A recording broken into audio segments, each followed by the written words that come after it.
বলছি আপনি রোগা হবেন? রোগা হতে চান না? খুব ভালো কথা। শরীর স্বাস্থ্য রক্ষা করার জন্য রোগা হওয়াটা খুব দরকার। কিন্তু কিভাবে হবেন? আপনি কি ভাবছেন যে আপনি রোগা হবেন খুব তাড়াতাড়ি, মানে 21 দিন আপনি রোগা হয়ে যাবেন? তার জন্য কি করতে হবে? আপনাকে জল খেয়ে থাকতে হবে, জুস খেয়ে থাকতে হবে, এরকম কিছু? এরকম অনেকে অনেক কথাবার্তা বলছে, আপনি সেগুলো করবেন, তাই তো? আচ্ছা আচ্ছা, খুব ভালো কথা। তারপর এখন তো ফ্রিতে প্রচুর মানুষজন এক্সারসাইজ দেখাচ্ছে, আপনি সেগুলো করবেন। ওয়েট ওয়েট ওয়েট ওয়েট সবার আগে বলি, বাজারে প্রচুর ওষুধ পাওয়া যায়, তার মানে কি সমস্ত ওষুধ আপনি খাবেন? আপনি সেই ওষুধটাই খাবেন যেটা আপনার রোগ ঠিক করার জন্য লাগবে, সেই ওষুধটা। তেমনি প্রচুর সোশ্যাল মিডিয়াতে যারা এক্সারসাইজ দেখান, যারা যোগা দেখান, তারা দেখান, তাদের মতো করে দেখান। তারা জানেন যে কী করলে কী হতে পারে, সেই সম্ভাব্য এক্সারসাইজগুলো তারা দেখান, যেগুলো মানুষ করতে পারে। কিন্তু আপনি কী করবেন সেটা তো আপনার শরীরের উপর ডিপেন্ড করছে।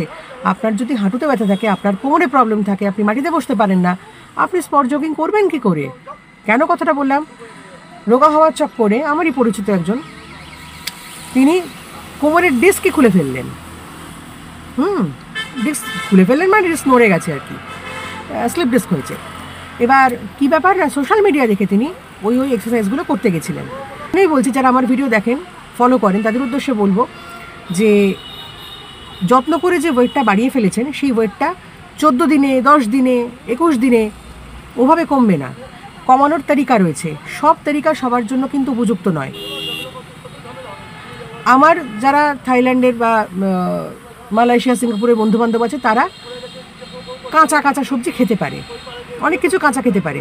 আমাকে যদি দেওয়া হয় সেটা আমার জন্য কিন্তু উপযুক্ত নয়, আমি সেটা খেতে পারবো না। ওরা খুব সহজে সেই জিনিসটা খেতে পারে। প্রত্যেকের ডাইজেশন সিস্টেম আলাদা, প্রত্যেকের শরীরের ধরন আলাদা, প্রত্যেকের ইমিউন পাওয়ার আলাদা। সবাই তো সব কিছু নিতে পারে না, সে চেষ্টা করবেনই বা কেন? যে জিনিসটা একটা সুস্থ মানুষের পক্ষে সম্ভব, স্পট জগিং করা, সেটা একটা 40, 45, 50, 52, 55 তার পক্ষে সম্ভব নয়। তার যদি হাঁটুতে ব্যথা থাকে, তার যদি কোমরে সমস্যা থাকে, যে কোমরে ব্যথার সমস্যায় ভুগবে তার তো মাটিতে বসা বারণই থাকবে। অথচ সে মাটিতে বসার চেষ্টা করেছে, করে যদি এখন এই ব্যায়ামগুলো করছে, এগুলো তো ক্ষতিই হবে। লাভটা কী হলো? এখন সামনে পুজো, শুয়ে থাকো। খবরদার এই কাজ করবে না। যত্ন করে যে ওয়েটটা বাড়িয়েছেন, সেই ওয়েটটা কমাতে সময় লাগে। আর একটা জিনিস জানবেন, 70% ডায়েট, 30% হচ্ছে এক্সারসাইজ। আপনি খাওয়া দাওয়া কন্ট্রোল করুন, সেটা খুব দরকার। এখন অনেকে বলতে পারেন, ম্যাডাম আপনার তো নিজেরই ওয়েট বেশি। 100 বার বেশি। আমার জঘন্য রকম ফুড হ্যাবিট, আমার টাইম শিডিউল জঘন্য।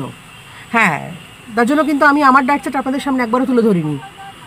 আমি আপনাদের সুবিধার জন্য বলছি, যাতে যা যা দেখেছি তা থেকে আপনারা বিপদে না পড়েন, সেজন্য। হ্যাঁ, আমি যখন মনে করব যে আপনাদের আমার ডায়েট চার্টটা জানানো দরকার, তখন নিশ্চয়ই জানাবো, সেটা নিয়ে ভাবতে হবে না।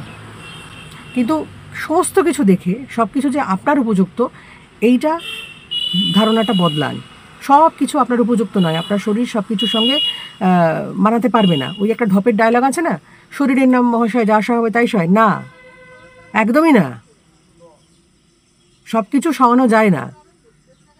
কারোর ডাস্ট অ্যালার্জি আছে, কারোর কোল্ড অ্যালার্জি আছে। যার ডাস্ট অ্যালার্জি আছে তাকে যদি আপনি ধুলোর বৃন্দাবনে বসিয়ে দেখেন, সে হেঁচে হেঁচেই মরে যাবে। সুতরাং মহাশয় সব কিছু সহ্য করেন না, এইটা মাথায় রাখবেন। অর্থাৎ আপনি সোশ্যাল মিডিয়াতে অনেক কিছু দেখতে পাবেন, কিন্তু ততটুকুই নেবেন যতটুকু আপনার শরীর পারমিট করবে।